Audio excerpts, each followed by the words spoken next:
അഴിമതിയാണ് അഴിമതിയാണ് അഴിമതിയാണ് അഴിമതിയാണ് അഴിമതിയാണ് അഴിമതിയാണ് അഴിമതിയാണ് അഴിമതിയാണ് ആകാശപാത അഴിമതിയാണ് ആകാശപാത അഴിമതിയാണ് ആകാശപാത അഴിമതിയാണ് ആകാശപാത അഴിമതിയാണ് കൊള്ളയാണ് കൊള്ളയാണ് കൊള്ളയാണ് കൊള്ളയാണ് ആകാശപാത കൊള്ളയാണ് ആകാശപാത കൊള്ളയാണ് കോട്ടയത്തിൻ തലയ്ക്ക് മീതെ കോട്ടയത്തിൻ തലയ്ക്ക് മീതെ കോട്ടയത്തിൻ തലയ്ക്ക് മീതെ കോട്ടയത്തിൻ തലയ്ക്ക് മീതെ പടവലത്തിൽ പന്തൽ പോലെ പടവലത്തിൽ പന്തൽ പോലെ പടവലത്തിൽ പന്തൽ പോലെ പടവലത്തിൽ പന്തൽ പോലെ തിരുവഞ്ചൂരിൽ ആകാശപാത തിരുവഞ്ചൂരിൽ ആകാശപാത തിരുവഞ്ചൂരിൽ ആകാശപാത തിരുവഞ്ചൂരിൽ ആകാശപാത കൊള്ളയാണ് കൊള്ളയാണ് കൊള്ളയാണ് കൊള്ളയാണ് അഴിമതിയാണ് അഴിമതിയാണ് അഴിമതിയാണ് അഴിമതിയാണ് ആകാശപാത അഴിമതിയാണ് ആകാശപാത അഴിമതിയാണ് കേരള യൂത്ത് സിന്ദാബാദ് കേരള യൂത്ത് സിന്ദാബാദ് ജോസ് കെ മാണി സിന്ദാബാദ് ജോസ് കെ മാണി സിന്ദാബാദ് ആകാശപാത പൊളിച്ചു മാറ്റൂ ആകാശപാത പൊളിച്ചു മാറ്റൂ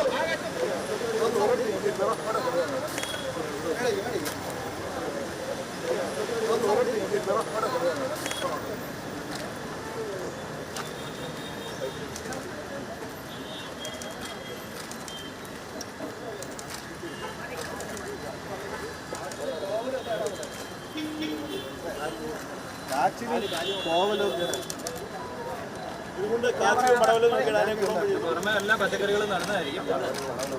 പള്ളിയായിട്ട് ചേർന്നെല്ലാം വേണം. റെഡിമെയ്ഡ്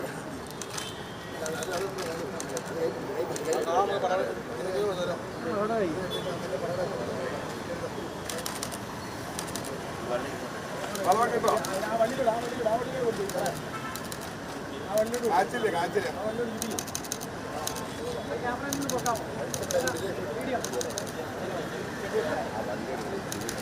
ചച്ചിന് വീട്ടിൽ നല്ല താഴെ പോകുന്നു.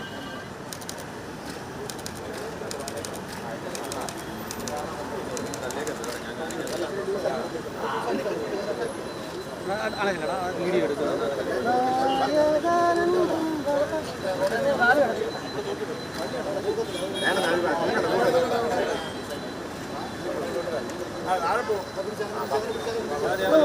നമ്മുടെ ആ പോസ്റ്ററിന്റെ അവിടെ വണ്ടി കെട്ടി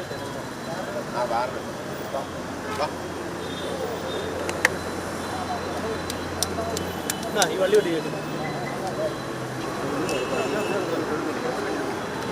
ആ പടവലങ്ങായി കട്ടിവില്ലേ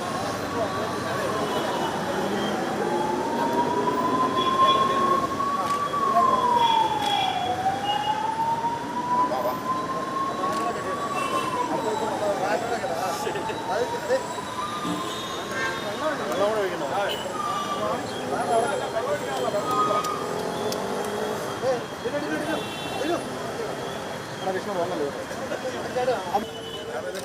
ഈ കോട്ടയം തണുത്തുള്ളതൊക്കെ മറിക്കാൻ പറ്റും.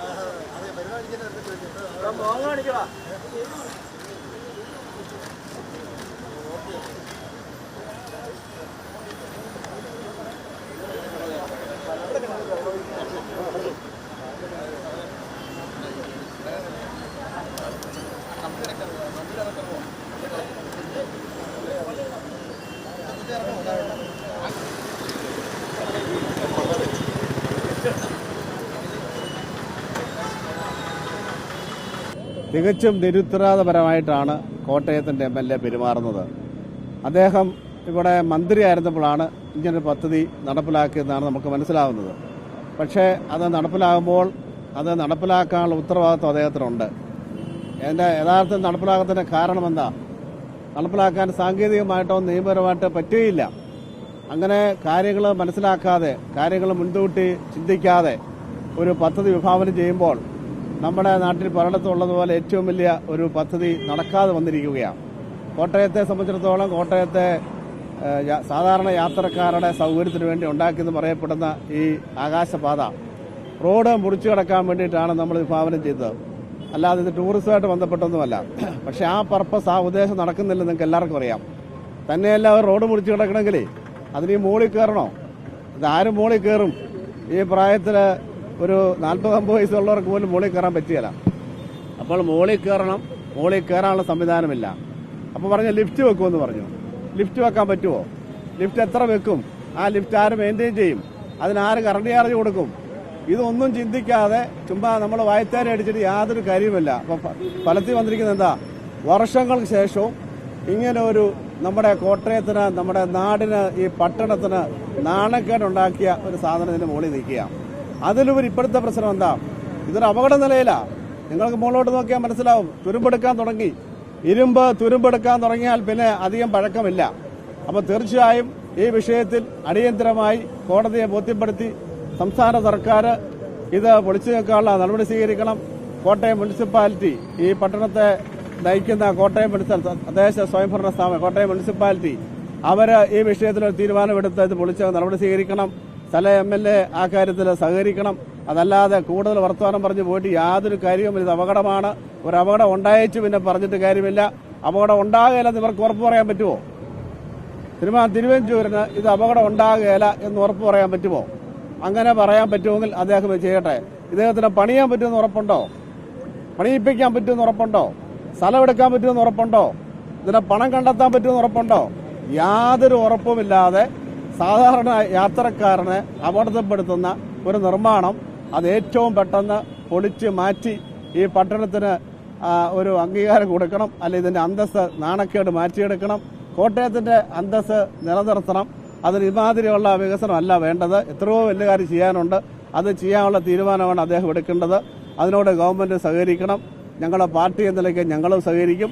ഇപ്പോൾ അടിയന്തരമായി ഇത് പൊളിച്ചു നീക്കാനുള്ള നടപടിയാണ് സ്വീകരിക്കേണ്ടതാണ് കേരള യൂത്ത് ഫ്രണ്ടിന്റെയും കേരള കോൺഗ്രസ് പാർട്ടിയുടെയും അഭിപ്രായം. അന്ന് നമ്മൾ അത്യാവശ്യം ഉന്നയിച്ചിട്ടുണ്ട്. പക്ഷേ അന്ന് സ്ഥല MLA ആയ അതേ MLA മാത്രം മന്ത്രിയുമാണ്. അദ്ദേഹം പറഞ്ഞത് റവന്യൂ വകുപ്പ് മന്ത്രിയാണ്. അദ്ദേഹം പറഞ്ഞത് MLA എന്ന നിലയ്ക്ക് ഞാൻ MLA ഫണ്ട് കൊടുത്തോളാം, അല്ലെ ഞാൻ എവിടെന്തെങ്കിലും പൈസ കൊണ്ടുവന്നോളാം. മന്ത്രിയാണ്. അപ്പോൾ റവന്യൂ മന്ത്രി ഉത്തരവാദിത്തം ഏറ്റെടുത്ത് സ്ഥലം ഏറ്റെടുക്കുന്ന കാര്യം ഉൾപ്പെടെയുള്ള കാര്യങ്ങൾ ചെയ്തു എന്ന് നമ്മൾ വിശ്വസിച്ചു. കാരണം കൂടെ നിൽക്കുന്ന മന്ത്രിയോടോ ഒരു കക്ഷിയോടോ ആ വിഷയം ഏറ്റുകൊണ്ടുന്ന കാര്യമില്ല. ഇത് നല്ല നിലയിൽ നടന്നാൽ ഇതൊരു സ്ഥലം ഏറ്റെടുത്തുകൊണ്ട് വിശാലമായിട്ട് ഇതിന്റെ പൊക്കം അല്പം കുറച്ചാൽ പിന്നെ വണ്ടി പോവുകയില്ല. അത് ഞാൻ പറയാം, സാങ്കേതികമായ പ്രശ്നമുണ്ട്. പൊക്കം കുറയ്ക്കാൻ പറ്റിയല്ല. പൊക്കം കുറച്ചാൽ ആൾ കയറാൻ പറ്റുള്ളൂ. കയറി അപ്പുറത്ത് കടന്നാൽ മതി. അല്ല വട്ടം ചുറ്റാനല്ലോ. കോട്ടയത്ത് ടൗണിൽ വരുന്ന ആൾ ഇതിനെ വട്ടം ചുറ്റി എന്നാ കാണാനിരിക്കുന്നത്? അന്ന് പറഞ്ഞിട്ടുണ്ട്. അന്നത്തെ നിങ്ങൾ പരിശോധിച്ചാൽ മനസ്സിലാവും. നിങ്ങൾ ഐക്യ PWD വകുപ്പിലെ വകുപ്പ് സെക്രട്ടറി എതിരായിട്ട് എഴുതിയിട്ടുണ്ട്. അതിന് അഭിപ്രായം പറഞ്ഞിട്ടുണ്ട്. പക്ഷെ ഒരു മന്ത്രി, കോട്ടയത്തെ MLA, റവന്യൂ മന്ത്രി വിഷയമായിട്ട് മുന്നോട്ട് പോകുമ്പോൾ ഒരു പരിധിക്ക് നമുക്ക് എന്ത് ചെയ്യാൻ പറ്റും? പക്ഷെ അദ്ദേഹം ഉത്തരവാദിത്തം ചെയ്യണമായിരുന്നു. അത് വളരെ അഡ്മിനിസ്ട്രേറ്റീവ് മാത്രം കൊടുത്തുള്ളൂ. അല്ലാതെ മറ്റു കാര്യങ്ങളെ സംബന്ധിച്ച് മുഴുവൻ പണമൊന്നും കൊടുത്തിട്ടില്ല. ഒരു അഡ്മിനിസ്ട്രേറ്റീവ് സാങ്ഷൻ കൊടുത്തിട്ടുണ്ട്. അഡ്മിനിസ്ട്രേറ്റീവ് സാങ്ഷൻ വേണം. അതിനുശേഷം അതിന് ഫൈനാൻസ് സാങ്ഷൻ വേണം. അതിനുശേഷം ടെൻഡർ സാങ്ഷൻ വേണം. ടെക്നിക്കൽ സാങ്ഷൻ വേണം. അങ്ങനെ പണിയേണ്ടത്. അതെല്ലാം മന്ത്രി MLA ഏറ്റെടുത്ത് ഒന്നും അദ്ദേഹം ചെയ്തില്ല. ഇതിനെ സംബന്ധിച്ചിടത്തോളം പ്രയോജനപ്രദമായ ഒരു കാര്യം നടക്കട്ടെന്ന് വിചാരിച്ച. പക്ഷേ അതിന്റെ സാങ്കേതികമായ നിയമപരമായ കാര്യങ്ങൾ മനസ്സിലാക്കിയപ്പോൾ നടക്കുകയില്ല. പിന്നെ അതിൽ തുടരാൻ പാടില്ലായിരുന്നു. അല്ലെങ്കിൽ അത് അവസാനിപ്പിക്കണമായിരുന്നു. ഇത്രയും വർഷങ്ങളായിട്ട് ആ ഗവൺമെന്റ് നോക്കി, ഈ ഗവൺമെന്റ് നോക്കി, നടക്കുകയില്ല. നിയമപരമായിട്ട് നടക്കുകയില്ല. സാങ്കേതികമായിട്ട് നടക്കുകയില്ല. സ്ഥലം കിട്ടുകയില്ല. പണം ഉണ്ടാക്കാമെന്ന് കൂട്ടിക്കോ, നടക്കുകയില്ല. അതിലപ്പുറത്തേക്ക് അതിന്റെ ഒരു പ്രയോജനത്തെ പറ്റി വിലയിരുത്തുമ്പോൾ ഒരു പ്രയോജനവുമില്ല. തീർച്ചയായിട്ടും അതുകൊണ്ടല്ലോ അല്ലല്ല, ഞങ്ങളെല്ലാം സഹകരിച്ച് തന്നെയാണ്. CPM-നെ അവര് ബ്ലെയിം ചെയ്ത് ആവശ്യമില്ലാതെ CPM-ന്റെ കോട്ടയം ജില്ലാ കമ്മിറ്റിയെ കുറ്റപ്പെടുത്തി കണ്ടപ്പോൾ അവര് പറയാതെ തന്നെയാണ് ഞങ്ങൾ ഇതിന്റെ രംഗത്ത് വന്നത്. ഞാൻ ഇതിനു മുമ്പ് തന്നെ പ്രസ്ഥാനം കൊടുത്തിരുന്ന് വിളിച്ചു നിൽക്കണമെന്ന് പറഞ്ഞ് പാർട്ടിയുടെ ജില്ലാ പ്രസിഡന്റ് എന്ന നിലയ്ക്ക് അല്ലെങ്കിൽ കൺവീനർ എന്ന നിലയ്ക്ക് അതെല്ലാം ആ കാര്യത്തിൽ വളരെ യോജിപ്പാണ്. കാരണം ജനങ്ങളുടെ കാര്യത്തിൽ ഇത് ഞാൻ തമാശ നിങ്ങൾ നോക്കി ആ തൂണിന്റെ മുകളിൽ വെച്ചിരിക്കുന്നത് ഒരു കാറ്റ് നല്ലപോലെ അടിച്ചാൽ സാധനം തെറ്റി മാറിയാൽ മതി. സാധനം പ്രതിമയ്ക്ക് വല്ല ഭീഷണിയുണ്ടോ? പ്രതിമയ്ക്ക് ഭീഷണിയൊന്നുമില്ല. പ്രതിമ പോയാൽ നമുക്ക് വേറെ പ്രതിമ ഉണ്ടാക്കി ചാക്കോയ്ക്ക് വേണ്ടി വേറെ പ്രതിമ വേണമെങ്കിൽ നമുക്ക് ഉണ്ടാക്കി വെക്കാം. പക്ഷെ മനുഷ്യന് തല വീണാലോ ആര് സമാധാനം പറയും? സാധാരണ മനുഷ്യരിലെ പോകുമ്പോൾ അങ്ങനെ തല വീണാലേ എന്തെങ്കിലും ഒരു പാളി കടന്നു പോയാൽ ഇത് വെൽഡ് ചെയ്ത് നോക്കിയാൽ പറയുന്നത് തുരുമ്പെടുക്കാൻ എന്ത് നിൽക്കും? ഞാൻ ചുമ്മാ പറഞ്ഞല്ല. നിങ്ങൾ നോക്കി ആര് ഉറപ്പ് തരും ഇത് അപകടം ഉണ്ടാവുകയില്ലെന്ന്? തിരുവഞ്ചൂർ രാധാകൃഷ്ണനോ കോൺഗ്രസ് പാർട്ടിക്കോ ഇവിടുത്തെ മുനിസിപ്പാലിറ്റി ഭരിക്കുന്ന മുനിസിപ്പൽ ചെയർപേഴ്സണോ ഉറപ്പ് തരാൻ പറ്റുമോ?